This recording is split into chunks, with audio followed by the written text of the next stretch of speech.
Hello दोस्तों, मैं संदीप आप सबका अपने YouTube चैनल ज्ञान आरबीएल में स्वागत करता हूं। देखिए दोस्तों, हम एक उत्तर प्रदेश पर एक नज़र बना के चलने वाले हैं दोस्तों, क्योंकि यहां से हो सकता है एक आध क्वेश्चन इस वीडियो से आपके एग्जाम में आ जाए तो हमारी मेहनत हो जाएगी, सफल हो जाएगी अगर आपका एक भी क्वेश्चन इस वीडियो से आ जाता है तो। ठीक है, हमने कोशिश पूरी की है कि पूरी मेहनत करके इसमें कुछ ना कुछ दिया जाए।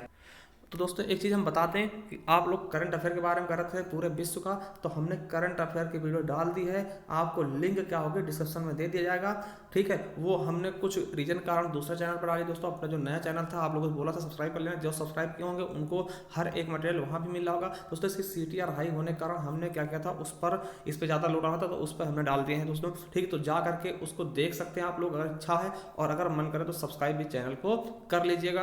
अब आप सबके वजह से यहाँ तक हम पहुँचे हैं दोस्तों। ठीक है, तो चलिए आप लोगों के लिए हम कुछ ना कुछ करते रहते हैं, मतलब कि कुछ ना कुछ लेके आने वाले रहते हैं। ठीक है, तो चलिए शुरू करते हैं। उत्तर प्रदेश पर एक हम नज़र डालने वाले दोस्तों कि क्या यहाँ की स्थिति है, कैसे किस प्रकार के यहाँ पे क्वेश्चन आपके एग्जाम में आने वाले हैं। देखिए, उत्तर प्रदेश आपको पता होगा राजधानी कहाँ है, लखनऊ में है। CM कौन है, योगी आदित्यनाथ जी हैं। और डिप्टी CM कौन है, केशव प्रसाद मौर्य और दिनेश शर्मा जी हैं। उसके अलावा अगर हम राज्यपाल की बात करते हैं, आनंदीबेन पटेल जी हैं, वो मध्य प्रदेश की भी अतिरिक्त कार्यभार के रूप में संभाल रही हैं, वहां का भी कार्यकाल। ठीक है, अब देखिए प्रदेश की जनसंख्या कितनी है दोस्तों, कितनी जनसंख्या है दोस्तों प्रदेश की, उसके बारे में बात करते हैं। तो कितनी जनसंख्या दोस्तों, तो देखिए ये 2011 के समय जनसंख्या है, उस समय की जनगणना का है 19,98,12,341 क्या है जनसंख्या है अपने उत्तर प्रदेश दोस्तों। अगर बात कर ले पूरे भारत में कितने परसेंट हो गई, इतनी जनसंख्या पूरे भारत कितने परसेंट हो गई, तो 16.5%। ये आपके लिए मोस्ट से भी मोस्ट इंपॉर्टेंट है, इस पे आप बहुत तगड़ा वाला स्टार लगा लीजिए कि पूछ ले कि देश की जनसंख्या का कितने परसेंट उत्तर प्रदेश की जनसंख्या है, तो 16.51% दोस्तों। ठीक है, 16.51%। देखिए एक क्वेश्चन आपके लिए, आप ये बताइए, हमने जनसंख्या बता दिया तो क्षेत्रफल कितना घेरता है उत्तर प्रदेश भारत का, कितने परसेंट क्षेत्रफल घेरता है उत्तर प्रदेश भारत का, आप बताइएगा हमें। ठीक है, चलिए देखिए अगर बात कर ले विश्व में, अगर जनसंख्या की बात कर ले, अगर विश्व को हम मतलब कि अपने उत्तर प्रदेश को एक देश घोषित कर दे, फिर किस नंबर पे आएगा दोस्तों, तो देखिए चीन हो जाएगा, पहले तो चीन ही है, दूसरे भारत ही रहेगा दोस्तों, और तीसरे पे अमेरिका, चौथे पे इंडोनेशिया, मगर पांचवें नंबर पे अपना उत्तर प्रदेश कायम हो जाएगा। इतनी जनसंख्या लेकर के अपना उत्तर प्रदेश चल रहा दोस्तों। ठीक है, आपको पता होना चाहिए कि पाकिस्तान, अफगानिस्तान, जितने भी देश है दोस्तों, इन चारों को छोड़कर सब कोई अपने उत्तर प्रदेश की जनसंख्या से पीछे ही है दोस्तों। ठीक है, चलिए अब बात करते हैं जनसंख्या की दृष्टि से दोस्तों कितना, कौन सा स्थान है, सॉरी जनसंख्या की दृष्टि से कौन सा स्थान है उत्तर प्रदेश का भारत में, तो प्रथम स्थान है दोस्तों। और क्षेत्रफल की दृष्टि से कौन सा है, चौथा स्थान है दोस्तों। क्या है, चौथा स्थान है आपका क्षेत्रफल की दृष्टि से, तो ये भी आप याद रखेंगे। देखिए एक बार क्वेश्चन पूछा गया था कितने पुरुषों की जनसंख्या कितनी है दोस्तों, तो आपको बता दें कितनी है दोस्तों, 10,44,80,510, यानी कि पूछेगा कितने परसेंट है पुरुषों की जनसंख्या, तो 52.29% दोस्तों। क्या 52.29% क्या है, पुरुष है दोस्तों। अब देखिए महिला का पूछ ले, एक याद रखना, 100 से घटा देना, वो महिला की आ जाएगा दोस्तों। कितनी है महिला की, 47.71% अपने उत्तर प्रदेश में महिलाएं हैं, और पुरुष कितने हैं, 52.29%। ये भी क्वेश्चन आपके एग्जाम में बने हैं, इसलिए हम लेकर के आए दोस्तों। अब बात कर ले कितने प्रतिशत आबादी ग्रामीण क्षेत्रों में रहती है और कितने शहरी क्षेत्रों में दोस्तों, ग्रामीण में ज्यादा रहती है, कितने 77.73। याद रखें 7-7-7 है ना, 7-7-7 क्या है, ग्रामीण शहरी है, सॉरी ग्रामीण है, गांव में ज्यादा है भैया निवास है ना, तो 7-7-7 याद रख लेंगे। और फिर बचेंगे 2-2-2 है ना, तो 2-2-2 कितने हैं, शहर में जाएंगे, 2-2 करके लोग शहर में जा रहे हैं दोस्तों। क्या होगी शहर की आबादी 2-2-2। ठीक है, इस तरह से याद कर लेना। और देखिए सबसे इंपॉर्टेंट क्वेश्चन आपके लिए फिर लेकर के आ चुके हैं, औसत घनत्व कितना है, जनसंख्या औसत जन घनत्व कितना है दोस्तों, कि 1 किलोमीटर के अंतर्गत कितने लोग निवास करते हैं, तो लगभग कितने हैं, 829। और ये क्वेश्चन आपके एग्जाम में छपने वाला क्वेश्चन है। ठीक है, तो ये भी आपके लिए मोस्ट इंपॉर्टेंट है, याद रखेंगे। अब देखिए हम एक आपके सामने सारणी लेकर के आए दोस्तों, इसे देखिएगा, इसमें हम सर्वाधिक और न्यूनतम की बात करने वाले, ज्यादा समय हम लेने वाले नहीं है इस वीडियो में, क्योंकि लंबा वीडियो हम खींचने वाले नहीं है दोस्तों। ठीक है, बस परीक्षा की दृष्टि से आप चाहें तो इसका स्क्रीनशॉट ले सकते हैं, या फिर हमारे टेलीग्राम चैनल से जुड़ जाना, उस पर हम इसकी PDF आपको प्रोवाइड करवा देंगे। देखिए इस तरफ क्या है विशेष किस चीज में, और इसमें क्या है सर्वाधिक वाला जिला कौन सा है, इसमें न्यूनतम वाला जिला। तो देखिए क्वेश्चन आएगा कि जनसंख्या की दृष्टि से सबसे ज्यादा मतलब सर्वाधिक जिला जनसंख्या कहाँ रहती है, ठीक किस जिले में है, तो प्रयागराज में सबसे ज्यादा जनसंख्या है। और सबसे कम जनसंख्या कहाँ है, तो महोबा में। वही जनघनत्व की बात कर ले दोस्तों, तो सबसे ज्यादा जनघनत्व कहाँ है, जो 829 है ना, उसमें सबसे ज्यादा जनघनत्व कहाँ है, गाजियाबाद में सबसे ज्यादा लोग गजीन है, मतलब कि बहुत ही पास पास बसे हुए हैं, और ललितपुर में सबसे ज्यादा दूर दूर। तो ललित भाई में क्या है दोस्तों कि यहाँ पे कोई रहने के लिए तैयार नहीं, मतलब बहुत दूर दूर रहते हैं, ठीक है। और ललितपुर का ऐसा जिला है, आपको पता है तीनों तरफ से मध्य प्रदेश से घिरा है, और एकमात्र जिले की सीमा को ये टच करता है। वहीं साक्षरता की बात कर ले, सबसे ज्यादा पढ़े लिखे कौन है, तो गौतम बुद्ध थे दोस्तों, बहुत ही पढ़े लिखे इंसान थे, ठीक। उन्होंने क्या किया था दोस्तों, तपस्या के बल पे सब कुछ सिद्धि कर ली थी। तो याद रखें गौतम भाई क्या है, सबसे पढ़े लिखे। क्या साक्षरता में गौतम बुद्ध जी सबसे पढ़े लिखे हैं। और श्रावस्ती, इनको श्राप लग गया है, मतलब ये श्रावस्ती, ठीक है। तो याद रखेंगे सबसे कम पढ़ा लिखा वाला जिला दोस्तों क्या है, श्रावस्ती, ठीक है। इसको कोई वही नहीं है दोस्तों, ये सबसे कम साक्षर वाला जिला है अपने उत्तर प्रदेश का। अब देखिए अगर टोटल की बात करता है तो गौतम बुद्ध ने अगर महिलाओं की पूछ ले, और ये क्वेश्चन आपके एग्जाम में बना भी है कई बार, अगर पूछ ले महिलाओं की सबसे ज्यादा जनसंख्या कहाँ है जो पढ़ी लिखी है दोस्तों, सबसे ज्यादा प्रतिशत पढ़ी लिखी महिलाएं कहाँ की हैं, तो कानपुर नगर की, ठीक है।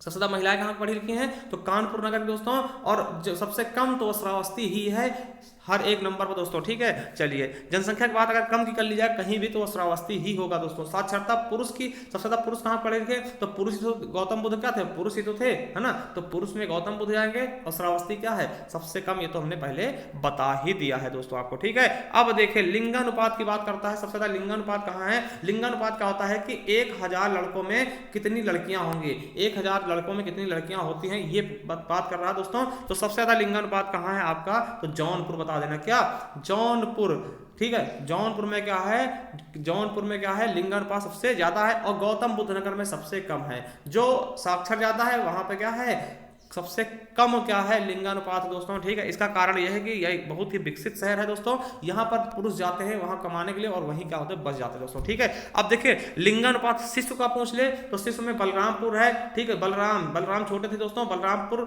का है शिशु के लिए लिंगानुपात में बलरामपुर जाएगा, और बागपत का हो जाएगा शिशु लिंगानुपात में सबसे कम नंबर पे, ठीक है। चलिए अब देखिए एससी आबादी सर्वाधिक कहाँ है, तो सीतापुर में सबसे ज्यादा एससी आबादी, और नैमिषारण्य है दोस्तों, याद रखेंगे सीतापुर में ही पड़ता है, और बागपत में सबसे कम एससी आबादी दोस्तों, ठीक है। और वहीं एसटी आबादी की बात कर लें तो एसटी आबादी सोनभद्र, जो कि 4 जिलों को स्पर्श करने वाला एकमात्र जिला है, सॉरी 4 राज्यों को स्पर्श करने वाला भारत का एकमात्र जिला है, कौन सा, सोनभद्र, ठीक है। तो ये क्या है, यहाँ पर सबसे ज्यादा एसटी निवास करते हैं, अनुसूचित जनजाति, और सबसे ज्यादा कहाँ, सबसे कम कहाँ करती हैं, तो बागपत में। सर्वाधिक कहाँ, सोनभद्र, सबसे कम बागपत में दोस्तों। अब वही प्रतिशत की बात करें दोस्तों कि एससी सबसे ज्यादा प्रतिशत कहां पर निवास करते हैं, कौशांबी में सर्वाधिक क्या है एससी जनजाति हैं दोस्तों प्रतिशत में। ऐसे बात करेगा तो सीतापुर बताना, अगर प्रतिशत की बात करता है तो कौशांबी कितने परसेंट, तो 34.72%, और वहीं बागपत में सबसे कम है, कितने हैं 11.44%, ठीक दोस्तों। तो बागपत ज्यादा आ रहा है, इस तरफ बाघ ही पता रहा बड़ी देर से, ये चीज आपको देख लेना, ठीक है। और देखिए सबसे कम सबसे ज्यादा एसटी जो प्रतिशत है दोस्तों वो कहां पर है, तो वो सोनभद्र में। देखिए सोनभद्र यहां भी था, सोनभद्र यहां भी है, और बागपत यहां था, तो बागपत यहां भी दोस्तों। और सबसे कम कहां पर है, तो बागपत में कितने 0.001%, मतलब बहुत ही ना के बराबर दोस्तों बागपत में क्या है एसटी निवासी है दोस्तों, ठीक है। चलिए अब देखते हैं जीडीपी में सबसे ज्यादा योगदान कौन देता है दोस्तों, कौन सा जिला जो है जीडीपी में योगदान देता है उत्तर प्रदेश की, तो नोएडा सबसे ज्यादा जिला जो है जीडीपी में योगदान देता है दोस्तों। और वहीं सबसे कम योगदान कौन देता है, बलरामपुर दोस्तों, क्या बलरामपुर सबसे कम योगदान देता है दोस्तों। और वहीं बात कर ले मुस्लिम आबादी सर्वाधिक कहां की है, तो रामपुर की, और सबसे कम कहां की है, ललितपुर की दोस्तों, ठीक है। सबसे कम कहां की है, ललितपुर की। देखिए 2-4 शब्द और सुन लीजिएगा, शायद आपके लिए उद्धार का कारण बन जाए दोस्तों यही 2-4 शब्द हमारे, ठीक है। देखिए सबसे पहली बात है, अगर हम नोएडा की बात करते हैं, क्या दोस्तों नोएडा की बात करते हैं, तो यहां से हमें कुछ चीजें याद कर लेनी है। क्या क्या याद करना है, यहां पर दोस्तों विश्व का सबसे बड़ा प्लास्टिक का चरखा बनाया गया, क्या दोस्तों प्लास्टिक का चरखा, ठीक है। याद रखेंगे कितने किलो का है, 1250 किलो प्लास्टिक से दोस्तों ये चरखा बनाया गया है, ठीक है। कितने फीट लंबा है, 14 फीट लंबा है दोस्तों, और 8 फीट चौड़ा है, 14 गुणे 8 फीट चौड़ा है दोस्तों। ये याद रखेंगे, नोएडा की बात कर रहे हैं दोस्तों, पहला सबसे बड़ा चरखा बनाया गया प्लास्टिक का, ठीक है। प्लास्टिक कचरे का चरखा बनाया गया दोस्तों, कचरे का। और यहीं पर भारत का सबसे बड़ा एयरपोर्ट, जेवर एयरपोर्ट की भी स्थापना हो रही है, मतलब बनाया जा रहा है सही ढंग से, ठीक है। बना पहले था, बनाया जा रहा है सही ढंग से दोस्तों, ठीक है। और यहीं पर सैमसंग की बहुत बड़ी फैक्ट्री लगाई गई दोस्तों, दोस्तों, ठीक है। और दूसरी चीज क्या है, सबसे इंपॉर्टेंट क्या है, यहाँ पर केंद्रीय पुलिस विश्वविद्यालय की स्थापना की जा रही है। किसके द्वारा, आपको पता होना चाहिए, गृह मंत्रालय द्वारा दोस्तों, ठीक है। तो केंद्रीय पुलिस विश्वविद्यालय की स्थापना कहाँ की जा रही है, नोएडा में, ठीक। तो नोएडा संबंधित समझ में आया होगा। अब देखिए गाजियाबाद में क्या है कि ऑक्सीजन की सबसे बड़ी फैक्ट्री लगाई गई दोस्तों, ठीक है, ऑक्सीजन की आपूर्ति के लिए, ठीक है। वहीं अगर वाराणसी की बात करते हैं दोस्तों, तो वाराणसी से क्या संबंधित है दोस्तों, फैक्ट आपका, यहां पर क्या क्या गया है, दीनदयाल उपाध्याय के दोस्तों क्या स्टैचू का अनावरण किया गया है मोदी जी द्वारा दोस्तों, ठीक है, बहुत ही इंपॉर्टेंट है। अगर वहीं हम चल देते हैं मथुरा के पास दोस्तों, क्या मथुरा के पास दोस्तों, तो मथुरा में सबसे बड़ा क्या है, मिल्क प्लांट लगाया गया है, क्या मिल्क प्लांट दोस्तों। और उसके अलावा दोस्तों यहाँ पर क्या है, प्रथम हाथी अस्पताल, ये आप बहुत ही ज्यादा इंपॉर्टेंट आपके लिए, प्रथम हाथी अस्पताल दोस्तों। और सबसे ज्यादा मेले लगते हैं, क्या सबसे ज्यादा मेले लगते हैं, और सबसे कम क्या वर्षा होती है दोस्तों, सबसे कम वर्षा होती है उत्तर प्रदेश की। और यहाँ के लोगों पर श्री कृष्ण का फोटो लगाया जाएगा दोस्तों, पुलिस के लोगों पर दोस्तों। तो ये चीजें आपके लिए इंपॉर्टेंट है, कहां से, मथुरा से संबंधित है।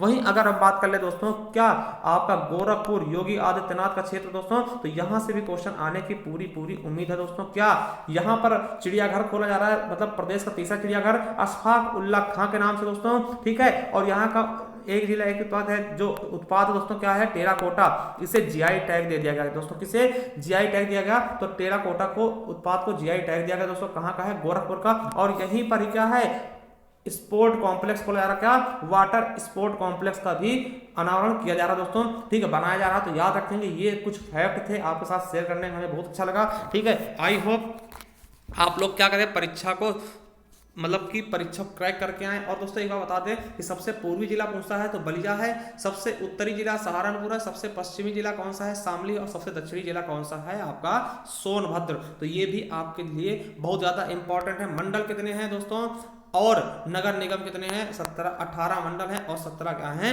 नगर निगम है दोस्तों। और हमने बुंदेलखंड के बारे में पहले ही बता दिया है, ये कुछ इंपॉर्टेंट फैक्ट था, ये आपके साथ हम शेयर करना चाहते थे और शेयर भी कर दिया। और एक बार दोबारा बता दें कि आपके करंट अफेयर की क्लास यानी 150 क्वेश्चन के हमने 1 घंटे से कम में कवर किया, यानी कि आप जान सकते हैं स्पीड क्या रही होगी। और बहुत ही इंपॉर्टेंट क्लास है दोस्तों, उसे मिस मत करिएगा। डिस्क्रिप्शन में उसका लिंक डाल देंगे, उसे देख लीजिएगा।